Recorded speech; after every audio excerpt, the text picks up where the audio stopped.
할렐루야. 요즘에 성경학교도 많이 하고 학생들 수련회도 많이 합니다. 어느 교회에서 수련회를 하고 난 다음에 마지막 날에 이제 성경 시험을 본다고 합니다. 그러니까 학생 하나가 물었어요. 선생님, 어디에서 어디까지 봅니까? 시험 범위가 어디예요? 그러니까 선생님께서 하시는 말씀이 배운 데서 배운 데까지 배운 데서 배운 데까지 열심히 공부하면 돼요. 그러니까 시무룩하게 했어가지고 이제 덜썩 주저앉았어요. 그러면서 이제 또 선생님이 또 성경 공부를 또 시작을 해야 되는데, 자, 지난주 어디까지 했죠? 그러니까 그 학생이 벌떡 일어나더니, 선생님 그것도 몰라요? 지난주 배운데 그 다음부터예요. 자, 우리 맥잡기 어디까지 했습니까? 지난번에 배운데 그 다음부터는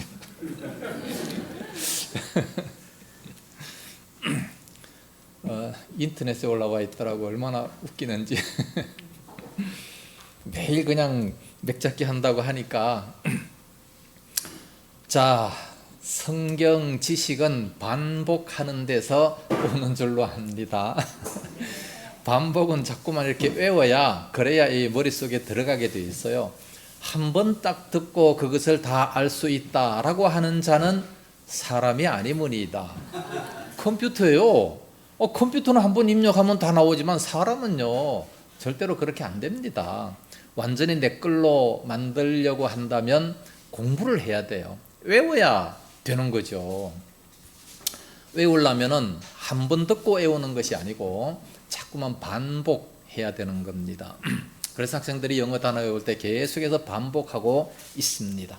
자, 요한복음을 보겠습니다. 요한복음은 하나님의 아들 예수 그리스도를 나타냅니다. 갈릴리 바다와 사해 바다가 있으면 이스라엘 지역이다 라는 것을 알 수가 있습니다. 1장은 요단강에다가 났으니까 요한 증거. 요한이 뭐를 증거했느냐? 예수님의 신선성, 예수님의 신성, 예수님의 선제성, 예수님의 성육신. 그래서 신선성. 처음에 예수님의 신선성, 그러니까 뭐가 뭔지 몰랐지만 지금은 이제 흔히 알 수 있잖아요. 그렇죠? 자꾸 들으니까. 2장 가나 혼인잔치, 저 윗지방 가나 지방에도 놓고 가나 혼인잔치 첫 기적을 나타냈습니다. 3장 니고데모 유대인의 관원이 예수님께 와서 거듭남에 대한 진리를 물었습니다. 4장 사마리아 여자는 목마른 사람이었죠. 인생의 목마른 사람이었지만 예수님을 만나서 모든 문제를 다 해결받았습니다. 5장 베데스다 연못 38년.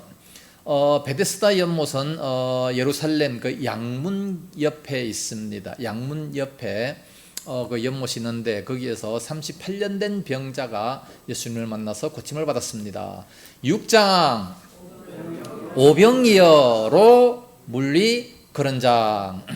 갈릴리 바다에서 이제 물리를 걸었죠. 오병이어, 물고기 2마리, 떡 5개로 5,000명이나 먹고도 12광주리가 남았습니다.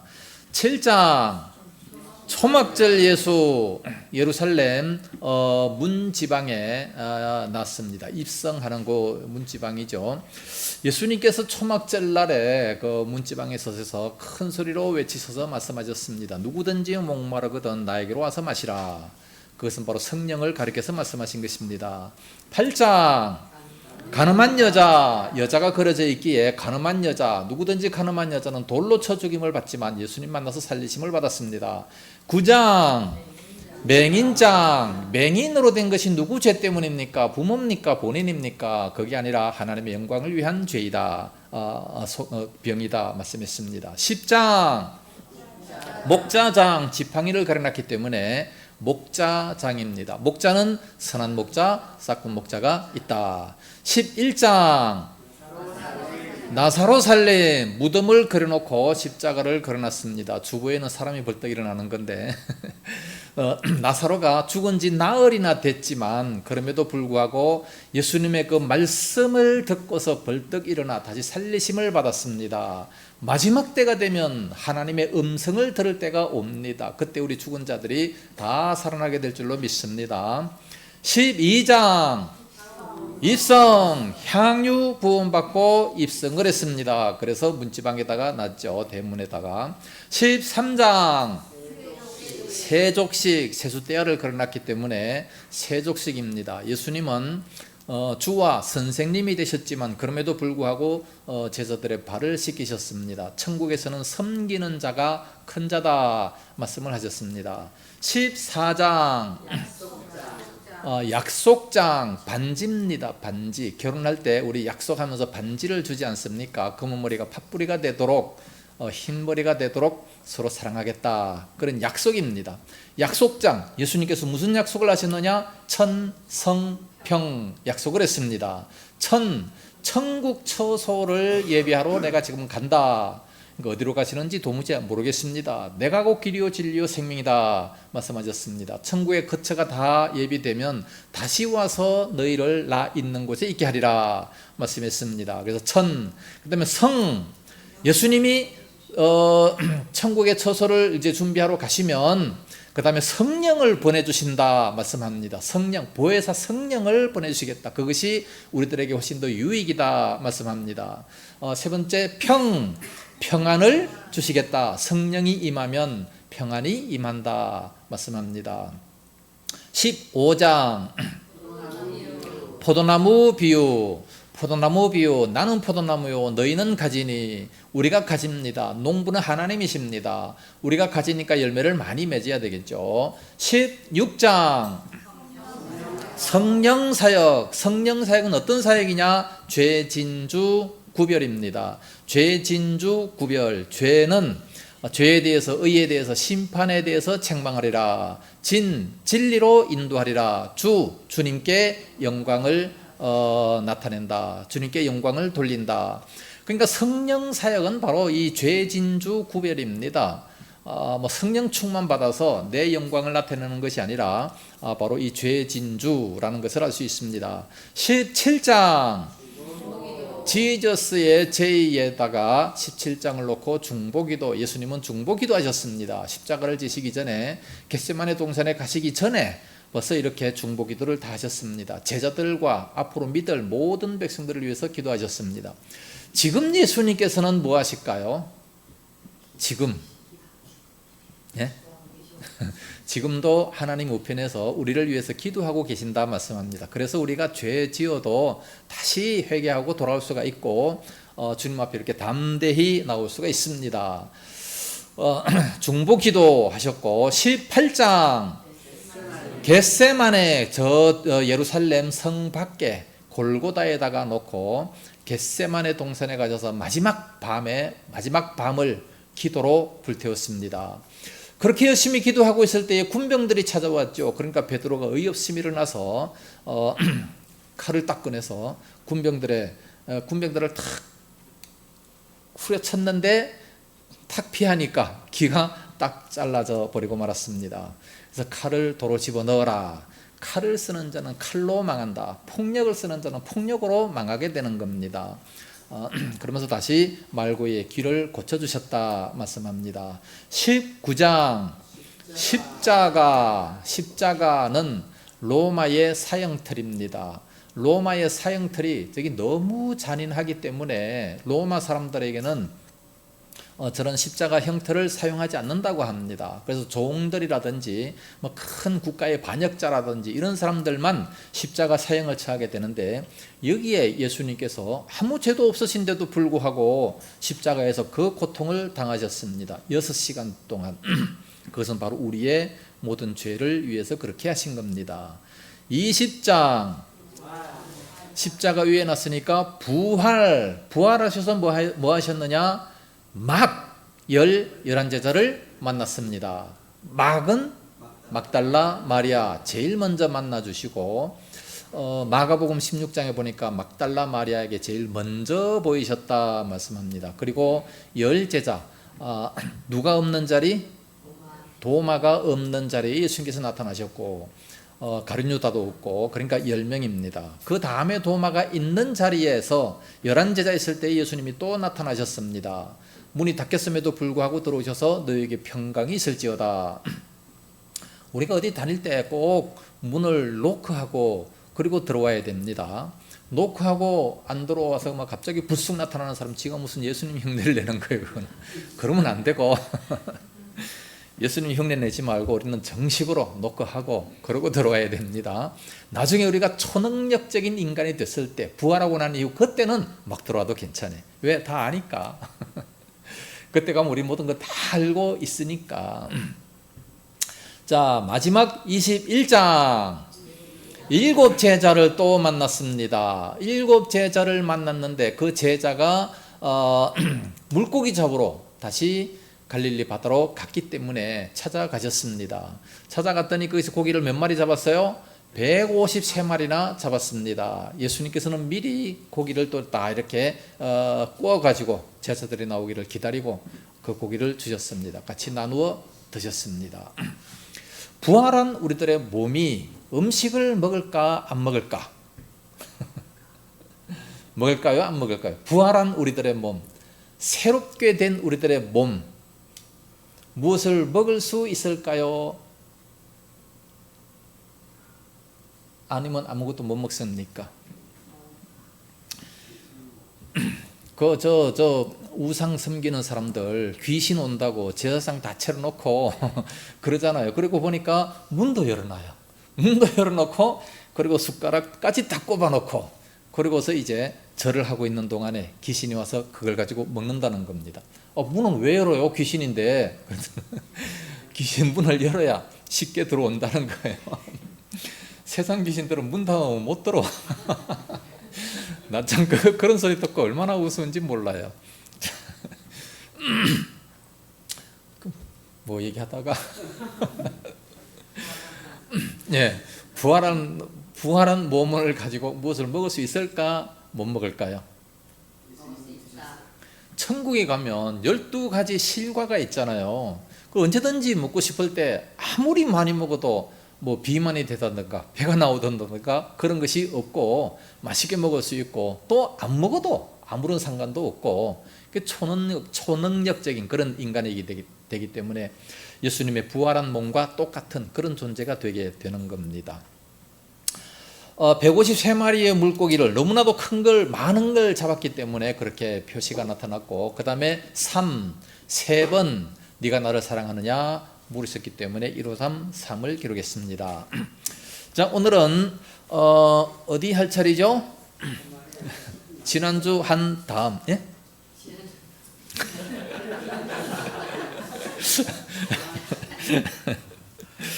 자, 오늘 5장 할 차례죠? 네, 5장 할 차례입니다. 4장에서는 사마리아 여자가 예수님을 만나서 진정한 만족을 누렸습니다. 부끄럽고 창피한 삶을 살았지만 이제는 더 이상 창피하지 않고 물동이를 버려두고 가서 복음을 전했던 그런 모습을 봅니다. 자, 5장은 베데스다 연못입니다. 베데스다 연못. 베데스다 연못에 38년 된 병자가 있었는데 그 병자를 예수님이 고쳐주셨습니다. 그 고쳐주신 일 때문에 이제 안식일을 범했다 그러면서 바리새인들과 이제 신랄한 논쟁을 하게 되는 거죠. 그때 예수님께서는 하나님과 동등되다라는 것을 나타냅니다. 하나님께서 일하시니 나도 일하고 하나님께서 원하시니까 그러므로 이런 일을 한다 그러면서 하나님과 동등된 정말로 자기 자신의 신성에 대한 바른 이해를 말씀을 하셨습니다. 그것 때문에 더 예수님을 죽이려고 난리를 피우는 바리새인들의 모습을 보게 됩니다. 자, 1절과 2절이 맥입니다. 1절과 2절 맥 표시를 하시고 다 같이 읽습니다. 시작. 그 후에 유대인의 명절이 되어 예수께서 예루살렘에 올라가시니라. 예루살렘에 있는 양문 곁에 히브리 말로 베데스다라 하는 곳이 있는데 거기 행각 5이 있고. 자, 2절 첫 번째 줄에 예루살렘에 있는 양문, 예루살렘에 있는 양문 곁에 베데스다라 하는 못, 베데스다라 하는 못, 베데스다. 예루살렘에 있는 양문, 예루살렘에 가면요, 이게 구도시지 않습니까? 거기 가면 이제 다 성벽이 있어요. 성벽이 있는데 그 예루살렘 안으로 들어가는 문이 있어요. 문이 있는데 그 문 하나를 가지고 양문이다, 그렇게 얘기를 합니다. 왜 양문이라고 얘기를 했을까요? 이 양문은 두 가지로 해석을 합니다. 첫째는 그 문으로 제사를 드릴 때 많은 양들이 그 문으로 들어갔다라고 해서 양문이다, 그렇게 얘기를 하고, 또 한 가지는 고 예루살렘 고 양문 바로 곁에 양들을 파는 장소가 있었기 때문에 그래서 양문이라고 한다, 이런 두 가지 설이 있습니다. 그래서 이 양문 곁에 히브리 말로 베데스다라고 하는 못이 있다는 겁니다. 이 베데스다라는 히브리의 뜻이 뭐냐? 그것은 첫째는 올리브의 집, 두 번째 어부의 집, 세 번째 긍휼의 집이라는 뜻인데 세 번째 견해가 맞는 것 같습니다. 긍휼의 집이다. 그래서 누구든지 병든 자, 어렵고 힘든 자, 그래서 3절 그 안에 많은 병자, 맹인, 다리 저는 사람, 혈기 마른 사람들이 누워 물의 움직임을 기다렸다 그랬습니다. 여기 혈기 마른 사람이라고 하는 것은 사지가 마르고 막 비틀린 이런 사람, 그런 사람을 혈기 마른 사람이다, 그렇게 얘기합니다. 이런 사람들이 누워서 물의 움직임을 기다리니 그랬어요. 물이, 그 연못에 물이 가만히 있는데 연못이니까 뭐 잔잔하지 않습니까? 근데 이것이 갑자기 막 움직여요. 왜 그렇습니까? 언제 그렇게 될까요? 네? 지진? 지진이 일어나는데 그 지진 속에 들어가면 다 살아요?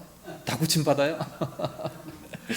그것은 아니겠고, 아마 가끔 4절에 이는 천사가 가끔 못에 내려와 물을 움직이게 하는데 움직인 후에 먼저 들어가는 자는 어떤 병에 걸렸든지 낫게 되미려라 말씀했습니다. 천사가 내려와서 물을 막 움직인대요. 그럴 수가 있을까요? 아마 가끔 물이 막 이렇게 확 올라왔던 모양이에요. 밑에서 막 물이 이렇게 용수름 쳐가지고 팍 이렇게 물이 올라오는, 이걸 가지고 이제 천사가 내려와서 그렇게 했다, 이렇게 믿는 거죠. 진짜 천사가 와서 했겠습니까? 뭐 그럴 수도 있겠죠. 뭐 하나님께서는 천사를 보내서 얼마든지 이런 일을 할 수 있어요. 예? 이 세상에 모든 되어지는 사건들, 뭐 번개와 천둥까지도 하나님이 다 명하셔서 된다고 욥기서에서 배웠죠. 그렇다면 이거 역시 천사를 보내서 그렇게 하실 수도 있는 겁니다. 로마서 11장 36절에 이는 만물이 주에게서 나오고 만물이 주로 말미암고 또 주에게로 돌아갑니다. 만물이, 세상의 모든 만물, 우리 인간뿐만 아니라 세상에 되어지는 모든 사건들, 모든 만물이 다 주님에게로부터 나오고 또 주님으로 말미암고 주님이 그렇게 하신다는 거예요. 네? 그래서 우리 머리카락 하나 빠지는 것까지, 머리카락까지 다 세신바되고 참새 2마리가 하나사론에 팔리는 것이 아니라 그것도 하나님 허락지 아니하시면 안 된다 말씀합니다. 그러니까 사업이 잘 되고 장사 잘 되고 안 되고 다 하나님이 하시는 거예요. 예? 참새 2마리 뭐 100아사론에 팔리면 그것도 하나님께서 하시겠고, 하나사론에 팔리면 그것도 하나님이 허락하셔야 된다 말씀하셨어요. 하나님이 나를 이만큼 먹고 살게 하신다, 감사한 거죠. 또 너무 힘들게 먹고 살게 하시는 것도 훈련이라 그랬잖아요. 훈련이니까 참고 기다리면서 하나님의 뜻을 바라보는 겁니다. 만물이, 모든 것이 주에게서 나오고 또한 주로 말미암고 나중에는 결국 주님에게로 돌아가게 되는 겁니다.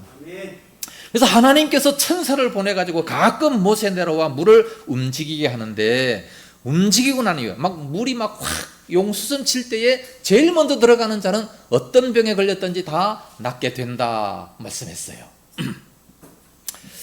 이게 어떤 물인지는 모르겠지만 뭐 정말로 그렇게 됐는지 안 됐는지, 아마 됐기에 이렇게 성경에 기록된 거 아니겠습니까? 자, 5절부터 8절까지 삼지창입니다. 5절부터 8절까지 삼지창 표시하시고, 다 같이 읽습니다. 시작. 거기 38해 된 병자가 있더라. 예수께서 그 누운 것을 보시고 병이 벌써 오래된 줄을 아시고 이르시되 네가 낫고자 하느냐.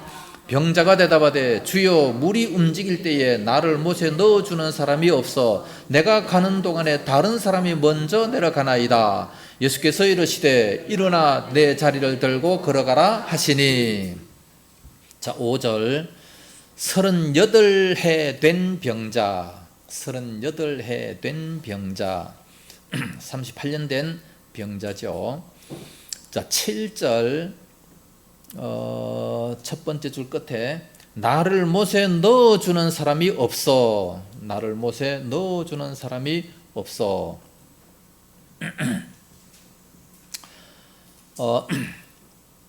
38해 된 병자는 무슨 병자입니까? 간암이에요? 아니면 뭐 심장병이에요? 예? 여기 보니까 6절에 그 누운 것을 보시고 병이 오래된 줄 아시고, 누웠다 했으니까 아마 걷지 못하는 아마 그런 병이겠죠. 걷지 못하고 제대로 앉아있지도 못하는 그런 병. 그럼에도 불구하고 38년 동안 그 자리에 앉아 있는 거예요. 아니, 물이 동하면, 물이 막 확 용솟음 치면 그 옆에 있는 막 발 빠른 사람이 제일 먼저 갈 거 아니겠어요? 자기는 도무지 가망성이 없지만 그럼에도 불구하고 어떻게 좀 희망을 걸어보면서, 어떻게 좀 희망을 간절히 바라보면서 38년 동안 기다리고 있었어요. 그 간절한 소망이 예수님께서 비로소 아시고 예수님을 만나고 난 이후에 이제 해결이 되지 않았습니까? 예수께서 이르시되 8절에 일어나 내 자리를 들고 걸어가라. 그러니까 이 사람은 도무지 고침받을 수 있는 가능성이 전혀 없었죠. 예, 전혀 없었습니다. 아마 그 옆에 다른 병자가 아무도 없다 할지라도 아마 혼자서 내려가지도 못했을 거예요. 누워있는 사람이 어떻게 혼자 갈 수 있겠습니까? 그럼에도 불구하고 그 소망, 그 희망, 가느다란 희망 하나 가지고 있었는데 예수님을 만나고 난 이후에 바로 문제가 다 해결됐다는 말씀입니다. 자, 이 세상에서 어떤 어렵고 힘든 문제를 할지라도, 정말로 절망 중에 있는 사람이라 할지라도 소망은 있습니다. 예? 소망은 있어요. 예수님을 만나면 안 될 것이 없다는 겁니다.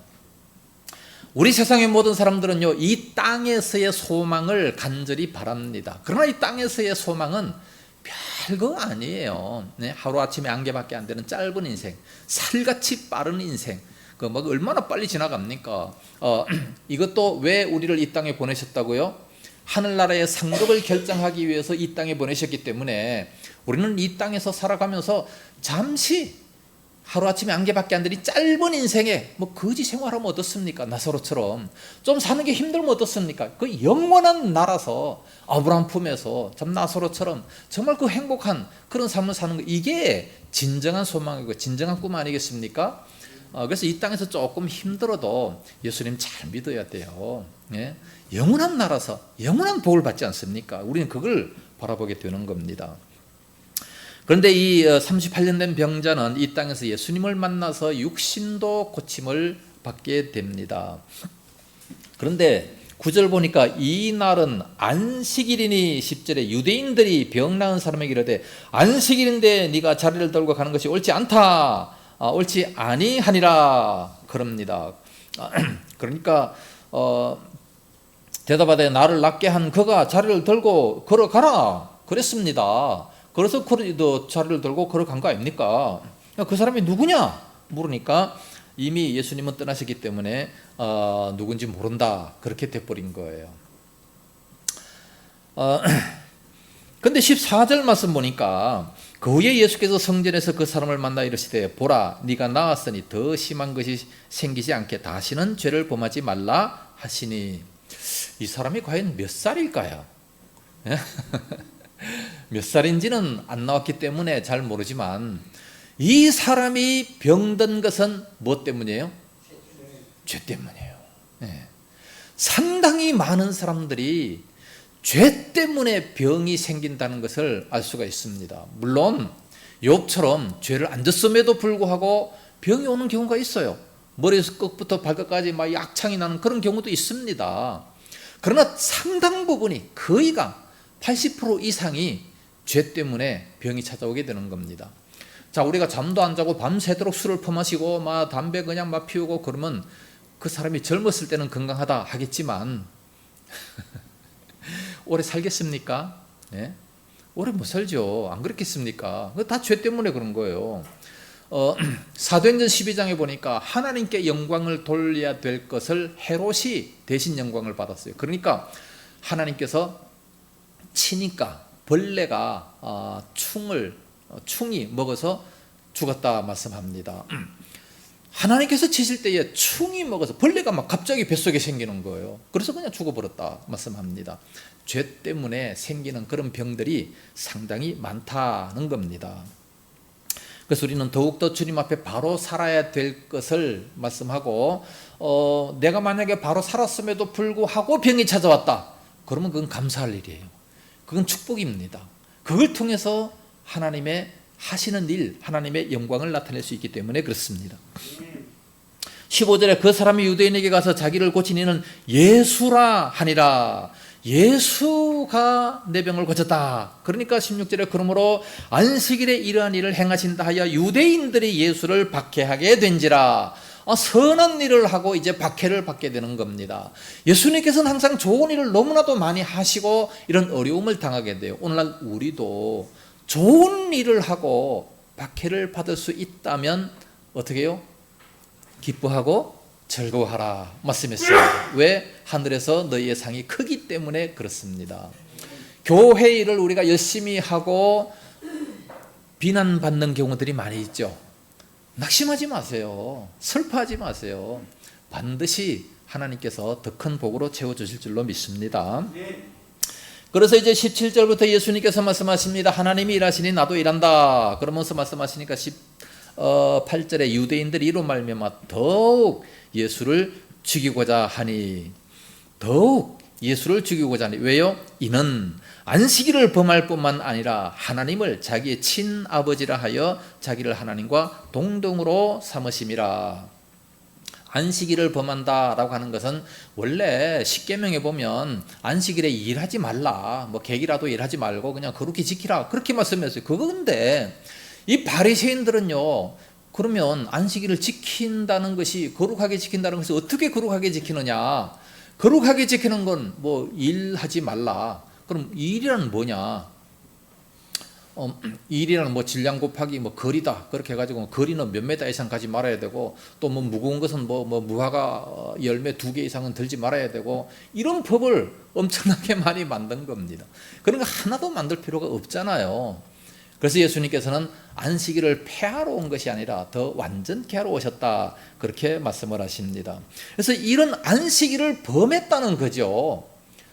아니, 안식일 날에 선한 일을 하는데, 생명을 살리는데 그게 얼마나 좋은 일이에요. 그런데 안식일을 범했다, 지들끼리 법을 만들어 놓고 그렇게 얘기를 하는 겁니다. 그래서 예수님을 미워할 뿐만 아니라 하나님을 자기의 친아버지라, 친아버지 맞잖아요. 맞는데 그냥 친아버지라 해서 동등으로 삼기 때문에, 원래 삼위일체 하나님은 동등합니다. 그 모든 권위와 능력과 명예가 모든 것에 있어서 동등하십니다. 하나님 아버지, 그 성자 예수님, 성령 하나님, 모든 권위와 그 능력과 그 모든 것들이 다 동등하다 말씀합니다, 신학적으로.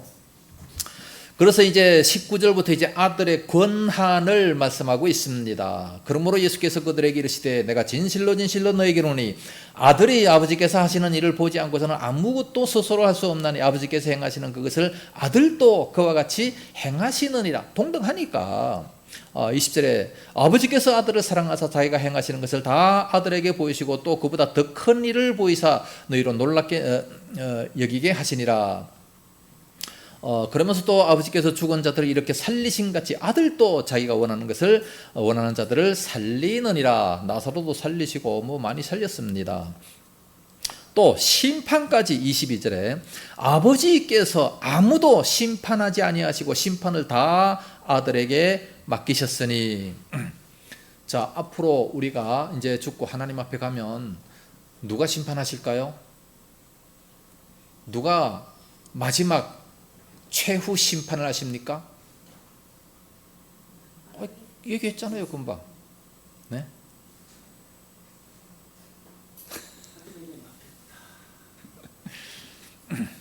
고린도후서 5장 10절 말씀은 우리가 다 반드시 그리스도의 심판대 앞에 드러난다 그랬습니다. 그리스도의 심판대. 오늘 본문에서도 분명히 아버지께서 아무도 심판하지 아니하시고 심판을 다 아들에게 맡기셨다. 예수님에게 모든 심판을 다 맡기셨어요. 그러므로 마지막 최후 대심판을 누가 하신다? 예수님이 하셔요. 그럼 왜 예수님이 하십니까? 왜 예수님이 하십니까? 예? 대신 십자가에 죽어 주셔서 27절 말씀 보면 그 이유를 말씀하고 있습니다. 또 인자됨으로 말미암아 심판하는 권한을 주셨느니라. 왜 예수님께서 심판하시느냐? 심판을 왜 예수님께 맡기셨느냐? 인자됨을 인하여. 그럼 인자가 뭡니까? 사람인 아들자, 사람의 아들이 됐다는 거예요. 빌립보서 2장 5절 말씀부터 보니까 하나님은 지극히 높으신 하나님과 본체시지만 그러나 하나님과 동등됨을 취할 것으로 여기지 아니하시고 낮아지셨다 말씀은 낮아지어 사람들과 같이 되셨고 사람뿐만 아니라 사람의 종들과 같이 되셨다 말씀합니다.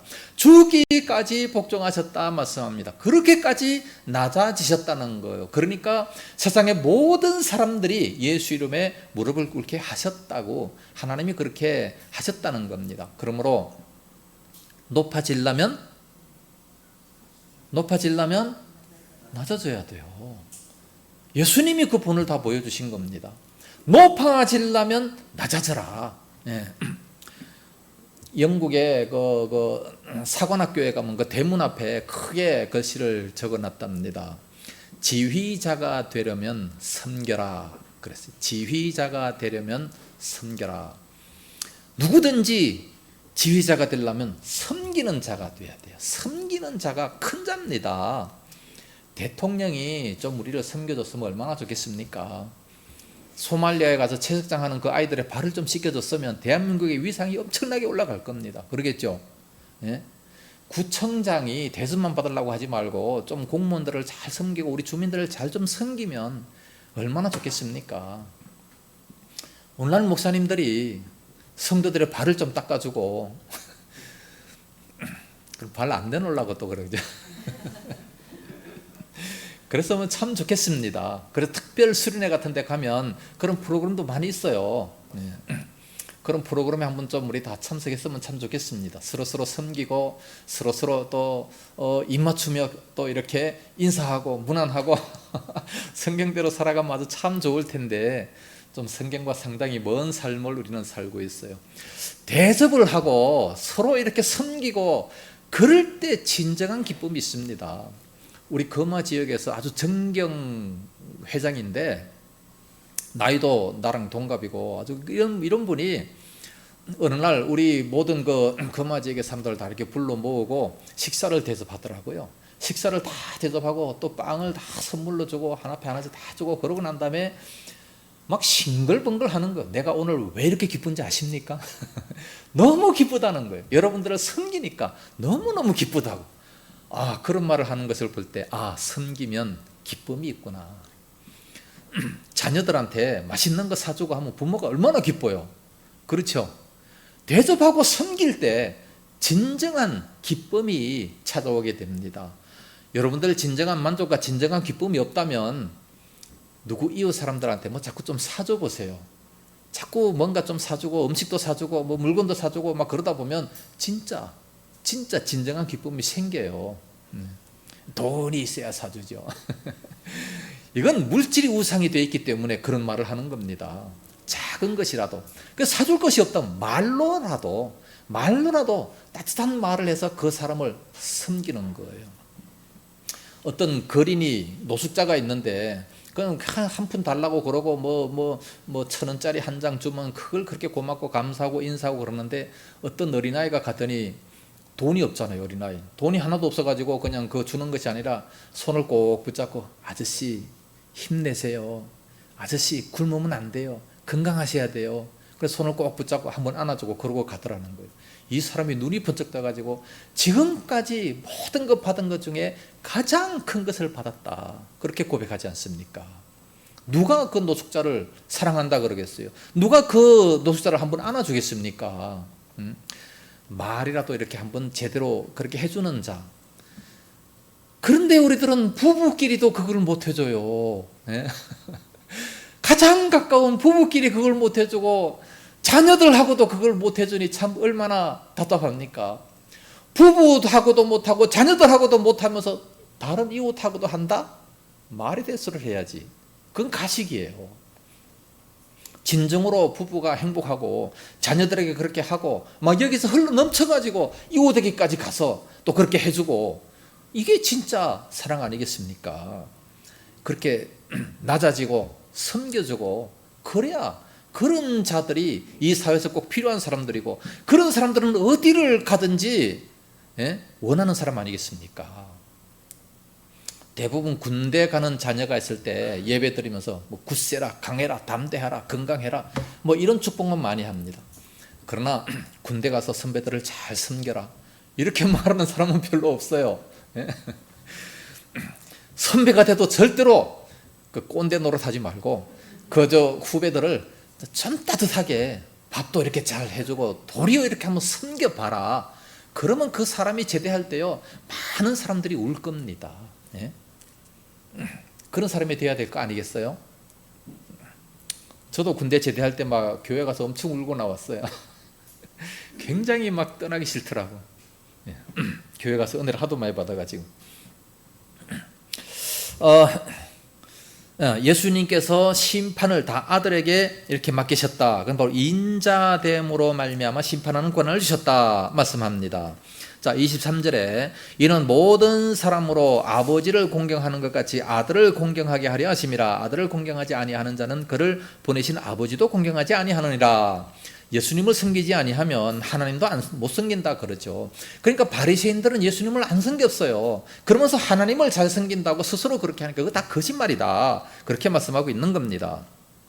자, 24절은 상당히 중요한 구절입니다. 24절이 이게 바로 이 복음의 핵심인데 이 24절 이 말씀을 우리는 꼭 외울 수 있어야 됩니다. 우리가 전도하는 사람들은 반드시 이 구절을 외워야 돼요. 24절 우리 다 같이 읽습니다. 시작. 내가 진실로 진실로 너희에게 이르노니 내 말을 듣고 또 나 보내신 이를 믿는 자는 영생을 얻었고 심판에 이르지 아니하나니 사망에서 생명으로 옮겼느니라. 진실로 진실로 그러면 이건 상당히 중요한 말씀이라 그랬죠. 2번씩이나 내가 참말로 진짜로 말한다. 진실로 진실로 너희에게 이르노니 내 말을 듣고 그러니까 하나님의 말씀을 듣고 또 나 보내신 이를 믿는 자 예수 그리스도를 믿는 자는 어떤 역사가 일어나느냐. 이 3가지 축복이 있습니다. 첫째 영생을 얻었고 두 번째 심판에 이르지 아니하고 세 번째 사망에서 생명으로 옮겼느니라. 우리 전도지에 보면 이 3가지가 꼭 이렇게 나와 있습니다. 우리가 예수를 안 믿게 되면 어떻게 될까요? 안 믿게 되면 영생을 얻지 못하고 죄인입니다. 죄인이에요. 죄인 그대로 되어 있어요. 그러니까 영생을 얻지 못하고 두 번째 심판을 받습니다. 한 번 죽는 것은 정한이지요. 그 이후에는 심판이 있으리니 히브리 9장 27절에 말씀하고 있습니다. 반드시 심판을 받아요. 왜 심판을 받습니까? 사람이 죄가 있으면 재판장 앞에 가서 재판을 받아요. 재판 받고 난 다음에 어떻게 됩니까? 감방에 들어가요. 감방에. 그래서 예수 안 믿는 사람들은 죄인이고 영생을 얻지 못합니다. 두 번째 심판받습니다. 죽음이 찾아요. 심판을 받고 세 번째 지옥에 들어갑니다. 그런데 예수를 믿으면 그 반대가 되죠. 죄인이 의인이 돼서 영생을 얻었고 심판에 이르지 아니한다. 심판을 받는데 심판에 이르지 않아요. 예수를 믿음으로 왜 심판에 이르지 않습니까? 예수님께서 대신 심판을 다 받으셨기 때문에 나의 모든 그 죄를 위해서 대신 십자가에 죽어주시고 심판을 다 받으셨어요. 이 심판을 받은 이 사실을 우리가 믿기 때문에, 나의 모든 죄를 예수님이 다 가져가셨다는 사실을 믿기 때문에 나에게는 죄가 없고, 그러므로 내가 의인이 되고, 심판을 안 받게 된다는 겁니다. 그래서 우리가 예수님을 믿으면 하나님의 자녀가 되고 자녀되는 권세를 주셨고, 그렇기 때문에 심판을 안 받습니다. 옛날에 왕의 아들은 죄를 범했을 때에 사면권을 줬어요. 누가? 왕이. 지 아들이 죽으면 안 되니까 사면권을 줘가지고 심판을 안 받도록 그렇게 만들었어요. 지 맘대로. 옛날 왕들은 지가 말하는 게 다 그게 법이잖아요. 자기 아들은 안 죽이려고 그렇게 심판 그 사면권을 줬단 말씀이에요. 오늘 우리들은 바로 하나님의 자녀가 됐기 때문에, 그러므로 이 사면권을 받아서 심판에 이르지 아니하나니, 그리고 사망에서 생명으로 옮겼다. 이 생명이 어디냐? 천국이잖아요. 천국. 예수 안 믿으면 지옥으로 가는데 예수 믿으면 천국으로 갑니다. 그러니까 예수 안 믿는 자와 믿는 자 어떤 차이가 있느냐? 죄인이 의인이 돼서 영생을 얻었고, 심판을 받는데 심판을 안 받고, 지옥에 가는데 지옥에 안 가고 천국으로 간다. 생명을 얻는다. 이렇게 말씀을 합니다. 이 세 가지가 공짜지 않습니까? 네? 공짜로 누구든지 나의 이 말을 듣고 믿기만 하면 이 세 가지 복을 받는다는 거예요. 우리가 이 복음을 제대로 전할 수 있어야 됩니다. 이 복음만 제대로 전하면 사람들이 변화가 돼요. 믿겠다고 합니다. 제가 어느 전도학교에 갔는데 그 어떤 사모님이 왔어요. 사모님이 와가지고 이제 강의를 듣습니다. 저기 무슨 전도학교 학장이 와가지고 전도를 하는데, 무조건 집안 아파트에 초인종을 누르고 문을 싹 열면 발을 먼저 딱 집어넣어라. 문을 못 닫게. 이런 얘기를 하면서 갔다가 전도를 하라는 거예요. 이게 그러다가 요새 깜빵 갑니다. 잘못하면. 그리고 아예 아파트는 들어오지도 못하도록 그래서 다 차단이 돼 있어요. 그런 얘기가 어디 가서 먹히겠습니까? 그러니까 이 사모님이 질문을 자꾸 하는 거예요. 질문을 자꾸 하니까 이 사람이 할 말이 막히는 거예요. 그러니까 나중에는 질문을 안 받아요. 처음에 질문할 때 선한 행실을 많이 해야 된다. 또 그러더라고. 그 선한 행실도 내가 내 동생을 전도해야 되는데 이 동생이 그렇게 예수를 안 믿는다는 거예요. 사모인데. 그래서 내가 선한 행실을 해야 된다. 그러니까 선한 행실도 많이 했다. 이거 맨날 성미도 들어오면 갖다 주고, 돈이 필요하다면 돈도 갖다 주고, 선한 행실도 많이 했다. 이거. 그 또 막 질문하니까 그다음 질문을 안 받아버려. 질문을 안 받아요. 그래서 그 전도학교 다 끝나고 난 다음에 제가 그 사모를 만나서 다리의 화를 전해줬어요. 정확한 복음을 전해줘라. 모르니까 안 믿는 것이지. 세상에서 전도가 최고 잘 되는 전도 방법이 뭐냐? 천국을 보여주고 지옥만 딱 보여주면 믿지 마라 그래도 저절로 믿을 거예요. 네? 이걸 이제 우리는 설명을 하잖아요.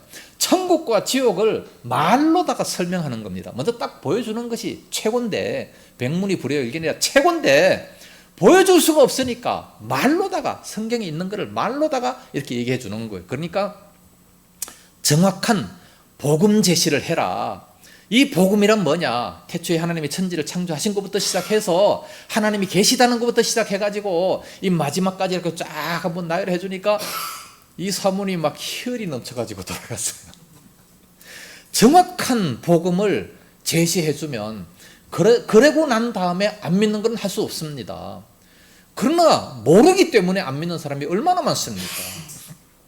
오늘날 교회에 와가지고도 그냥 교회만 나오는 사람들이 많지만 이 복음을 정확하게 알고 믿는 사람, 그게 중요한 것이지 그냥 교회만 나왔다고 구원받는 게 아니지 않습니까?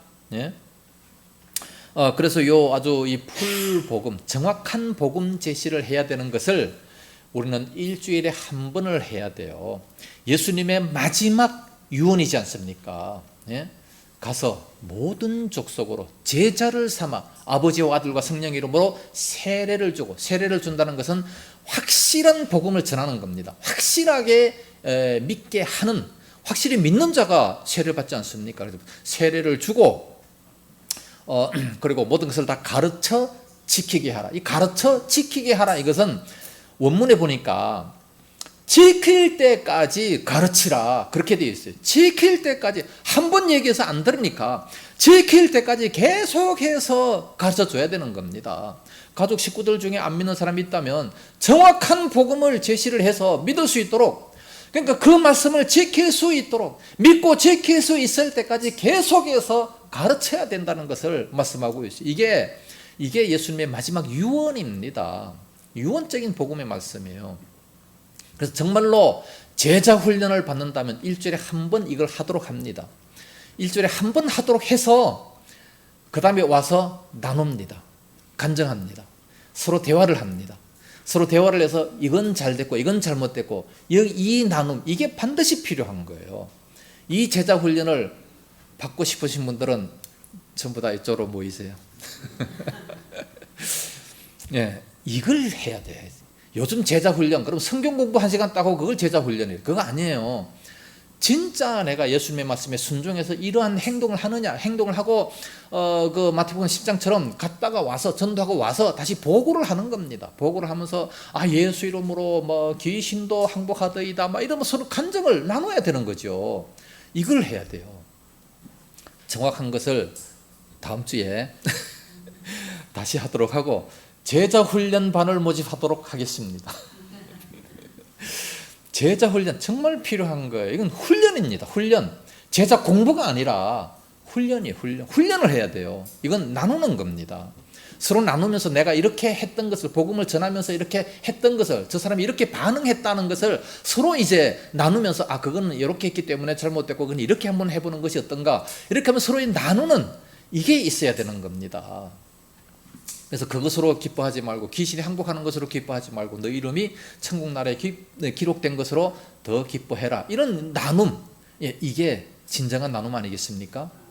이런 훈련과 이런 나눔이 필요한 겁니다. 여기 좀 더 많이 얘기해야 되는데 오늘 시간이 좀 돼서 다음 주에 이어서 하도록 하겠습니다. 다음 주에 빠지지 마시고, 휴가 간다고 빠지지 마시고 다음 주에 꼭 오시기를 바라겠습니다. 기도하겠습니다.